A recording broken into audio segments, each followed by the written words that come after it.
ఇవాళ ఈనాడులో కావచ్చు అన్ని పేపర్స్లో బ్యానర్ ఐటమ్గా కనిపిస్తున్నది. మీ వెనకున్న అక్కల్ని నమ్మొద్దు, మీ వెనక ఉన్న అక్కల్ని నమ్మొద్దు. కేటీఆర్కు సీఎం రేవంత్ రెడ్డి సూచన, నన్ను ఎందుకు టార్గెట్ చేస్తున్నారని సబిత ఆవేదన. తమ్ముడు అంటూనే ఆమె మోసం చేశారని సీఎం వ్యాఖ్య. ఆమె పార్టీ మారి నాకు ప్రతిపక్ష హోదా లేకుండా చేశారు భట్టి. సీఎం వ్యాఖ్యలపై బీఆర్ఎస్ సభ్యుల అభ్యంతరం, క్షమాపణకు పట్టు. ఇరుపక్షాల వాదోపవాదాలతో శాసనసభలో గందరగోళం. నిరసనల మధ్య ద్రవ్య వినిమయ బిల్లుకు ఆమోదం. ఎంత కామెడీ ఉందంటే ఈ వ్యవహారము. ప్రజల సమస్యల మీద ఇట్లనే కొట్లాడండి. మహిళలకు ఏమైనా, తెలంగాణలో ఏ మహిళకైనా అన్యాయం జరిగితే, తెలంగాణలో చాలా అత్యాచార ఘటనలు జరుగుతున్నాయి, వాటి మీద కూడా ఇట్లాగే పోరాటం చేయండి. ఇప్పుడు బీఆర్ఎస్ 10 సంవత్సరాల హయాంలో ఎంతోమంది మహిళల మీద తీవ్రమైన దాడులు జరిగినాయి, అత్యాచారాలు జరిగినాయి, మైనర్ బాలికల్ని చంపేసిరు. ఈ తాగుడుకు అలవాటు చేసి మొత్తం మహిళల మెడల్లో ఉన్న పుస్తల తాళ్ళు తెంపిరు. ఇది మహిళలు తీవ్రంగా 10 సంవత్సరాల తెలంగాణలో చాలా ఘోరంగా నష్టపోయారు. ఒక వర్గం ఏదైనా నష్టపోయింది బలంగా అంటే అది మహిళలే.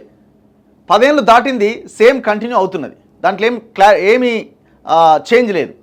నిన్న మొన్న 4-5 అత్యాచార ఘటనలు జరిగినాయి. సేమ్ యాజ్ ఇట్ ఈజ్ అదే బెల్ట్ షాపులు కంటిన్యూ అవుతున్నాయి. ఎక్కడా కూడా ఎలాంటి మార్పు లేదు.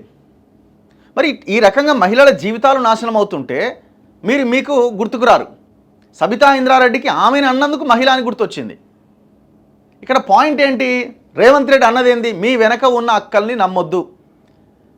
మేము పేరు పెట్టి మాట్లాడలేదు అని చెప్తుండొచ్చు, కానీ అక్కడ మనకు క్లారిటీగా అర్థమవుతున్నది ఏంటంటే ఆయన సబితా ఇంద్రారెడ్డిని ఉద్దేశించి మాట్లాడిన దాంట్లో డౌట్ లేదు. కానీ ఆయన అన్నదేంది? మీ వెనక ఉన్న అక్కల్ని నమ్మొద్దు అన్నాడు. ఏముంది అందులో? అదేమన్నా భూతా లేకపోతే ఇంకేమన్నానా? ఇదే కేసీఆర్ గతంలో మనం నిన్న కూడా ఒక వీడియో చేసినాం కదా. ఇదే కేసీఆర్ గతంలో మహబూబ్ నగర్ ఎంపీ ఇప్పుడు మొన్నటి ఎలక్షన్స్లో డీకేఆర్ను ఉద్దేశించి కేసీఆర్ ఏం మాట్లాడిండు? మరి అప్పుడు ఎవరు ఏడవాలా? లీడర్లను వదిలేయండి. ఇక్కడ నాగార్జున సాగర్ బై ఎలక్షన్ అప్పుడు ప్లకార్డులు పట్టుకొని వాళ్ళు వస్తే మీలాంటి కుక్కల్ని చాలామందిని చూసినా అన్నాడు. ఎవరిని ఉద్దేశించి అన్నాడు? అక్కడ ప్లకార్డులు పట్టుకొని వచ్చిన మహిళలను ఉద్దేశించి మాట్లాడిండు. మరి ఎవరు ఏడవలేదే అప్పుడు? మీకెందుకు ఏడుపు రాలే? అప్పుడు ఎవరికి ఎందుకు ఏడుపు రాలే? ఒళ్ళు దగ్గర పెట్టుకో, ఇప్పుడు ఎవరు కాసుకోవానో నీ బండారం ఏందో నీ చరిత్ర ఏందో బయట పెడతామని చెప్పి నేను మనవి చేస్తా ఉన్నా. నీకే అరుణ, ఒళ్ళు దగ్గర పెట్టుకో, ఇప్పుడు ఎవరు కాసుకోవానో నీ బండారం ఏందో నీ చరిత్ర ఏందో బయట పెడతామని చెప్పి నేను మనవి చేస్తా ఉన్నా. మరి దీనికి ఏం మాట్లాడాలా? ఇప్పుడు ఒక మహిళను ఉద్దేశించి ఒళ్ళు దగ్గర పెట్టుకో అనడం అన్నది ఎంత భయంకరమైన మాట మరిది. మరి ఆనాడు ఈ మహిళలంతా ఎక్కడ పోయిరు? అసలు ఏం చర్చ ఇది?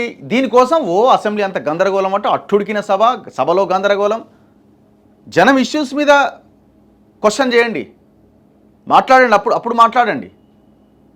ఈడ బయటకు వచ్చి ఇక చూడురు. ఇక అసెంబ్లీ మీడియా పాయింట్ వద్ద సీఎంకు వ్యతిరేకంగా నినాదాలు చేస్తున్న బీఆర్ఎస్ ఎమ్మెల్యేలు కౌశిక్ రెడ్డి, కేటీఆర్, జగదీష్ రెడ్డి, సబితా ఇంద్రారెడ్డి, విజయుడు, సునీతా లక్ష్మారెడ్డి, కాలేరు వెంకటేష్, పల్లా రాజేశ్వర్ రెడ్డి, కొత్త ప్రభాకర్ రెడ్డి, డాక్టర్ కె సంజయ్, కోవా లక్ష్మి, అనిల్ జాదవ్, వీళ్ళంతా. కేటీఆర్ మాట్లాడుతున్నాడు. కేటీఆర్ నియోజకవర్గంలో 6 నెలల పసిపాప మీద అత్యాచారం జరిగింది.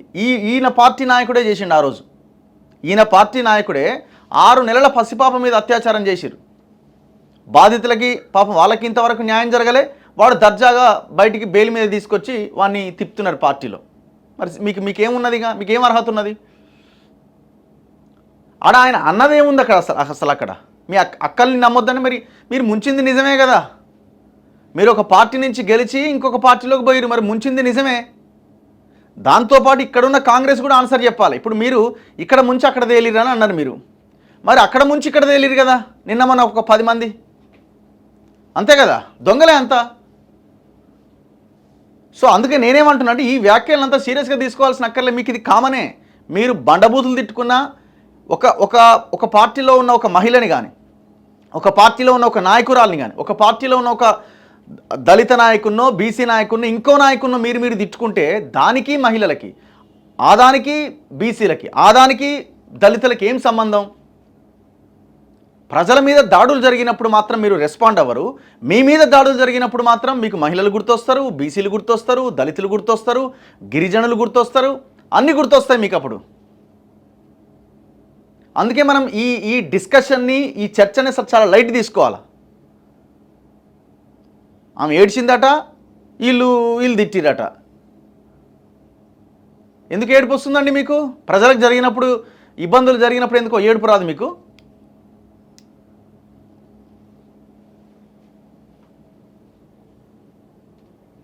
మహిళలంటే సీఎంకు గౌరవం లేదు, ఆయన వెంటనే క్షమాపణ చెప్పాలి. సబితా ఇంద్రారెడ్డి డిమాండ్. భావోద్వేగానికి లోనైన మాజీ మంత్రి కాంగ్రెస్ నుంచి తనను మెడబట్టి బయటకు గెంటేశారని వ్యాఖ్య. ఎవరు గెంటేసిరని మిమ్మల్ని? ఎవరు గెంటేసిరు? కేసీఆర్ ఇచ్చే పైసలకో లేకపోతే కేసీఆర్ ఇచ్చే పదవులకు అమ్ముడు పోయి మీరు పార్టీ మారిర్రు. ఇవాళ కూడా అంతే. ఇవాళ కూడా ఇక బీఆర్ఎస్ నుంచి కాంగ్రెస్లోకి పోతున్న వాళ్ళని తమ్ముడు పోయిన బ్యాచ్ ఇదంతా. ఎందుకు గెంటేస్తారు వాళ్ళు? ఇప్పుడు నిన్న బట్టి విక్రమార్క చెప్పింది వాస్తవమే కదా. ఆయన సిఎల్పి లీడర్గా ఉంటే మరి ఇక్కడ అనొచ్చు కదా, ఒక దళితుడిని సిఎల్పి లీడర్ ఉండకుండా సబితా ఇంద్రారెడ్డి మోసం చేసిందని ఆనాడు బట్టి కూడా ఏడవాలి కదా. మరి ఈ లైన్ ఎందుకు ఆలోచించకూడదు? చాలా తెలివిగా, చాలా పగడ్బందీగా మీరు పార్టీ మారింది వాస్తవం కాదా? మీరు ఏ పార్టీ నుంచి కలిసి ఏ పార్టీలోకి పోయారు? ఇవాళ మళ్ళీ మీరే గవర్నర్ దగ్గరికి, స్పీకర్ దగ్గర పోయి లెటర్ ఇస్తున్నారు, పార్టీ ఫిరాయింపుల మీద చర్యలు తీసుకోండి. ఎంత షేమ్ అండి ఇది! ఏం అర్హత ఉన్నది మీకు? ఎవరికి అర్హత ఉన్నది? ఇది మనం డిస్కస్ చేయాలి.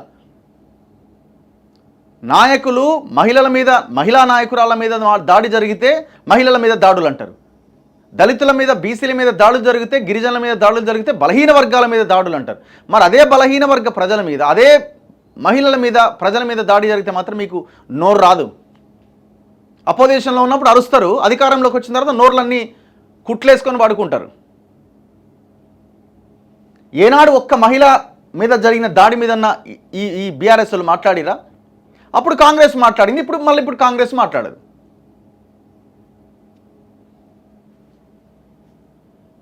నన్ను కాంగ్రెస్లోకి రమ్మని ఆమె బీఆర్ఎస్లో చేరారు. నాకు అండగా ఉండాల్సిన సబితక్క వ్యతిరేకంగా ప్రచారం చేశారు.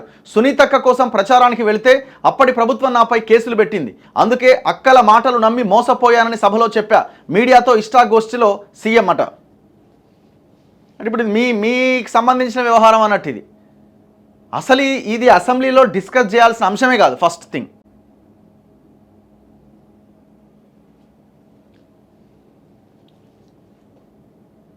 పల్లా రాజేశ్వరరెడ్డి కూడా పాల్గొంటున్నాడు. ఈడ వరుస సీరియల్ మర్డర్స్ జరిగినాయి జనగాంలో. మనమే పోయినాం కదా బచ్చన్నపేట ఏరియాలో. ఈయనే ఎమ్మెల్యే, మరి తీయవయ్యా బయటికి. సీరియల్ మర్డర్స్ జరిగినాయి.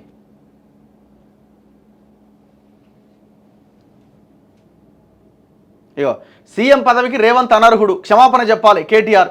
నేడు రాష్ట్ర వ్యాప్తంగా బీఆర్ఎస్ ఆందోళనలు. మరి దీనికి ఏం చెప్పాలా? ఇప్పుడు ఇదే కేసీఆర్ మాట్లాడిన దీనికి ఏమనాలా?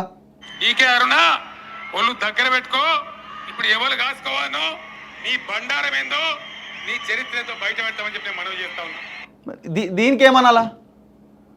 కౌశిక్ రెడ్డి మాట్లాడిన దానికి ఏమనాలా? ఎన్ని మాటలు మాట్లాడింది మీరు? ఎవరు? ఎర్రబెల్లి దయాకర్ రావు ఏం మాట్లాడిండు? ఒక అధికారిని ఉద్దేశించి బాగా ఊపుతున్నామమ్మా అని మాట్లాడలే. మరి ఆనాడు కేటీఆర్ నోరు ఆనాడు మహిళలకు క్షమాపణ చెప్పిండా?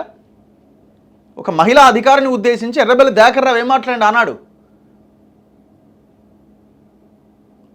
ఆయన ఎవరు? బక్కా జడ్సన్ గారు జాతీయ కమిషన్కి కంప్లైంట్ చేస్తే ఏమని రిప్లై ఇచ్చిండు అక్కడ ఉన్న ఎస్పీ? ఏమని ఇచ్చిండు? మహిళలనట ప్రోత్సహించినట్ట. బాగా ఊపుతున్నాం అంటే మహిళలను ప్రోత్సహించినట్టట. సిగ్గులేదు ఇంకా మీకు కొంచెం కూడా? ఆనాడు అదే జరిగింది, ఈనాడు అదే జరుగుతుంది. అందుకే మీరు ఎవరు కూడా మహిళల గురించో ఇంకో వర్గం గురించో మీకు మాట్లాడే కనీస నైతిక అర్హత లేదు. దయచేసి దీన్ని ప్రజలకి ముడిపెట్టకండి. నాయకుల మీద జరిగిన దాడులుగానే చూడాలి. దీనికి ప్రజలకి సంబంధం లేదు. దయచేసి ఇది మనం ఆలోచించాలి.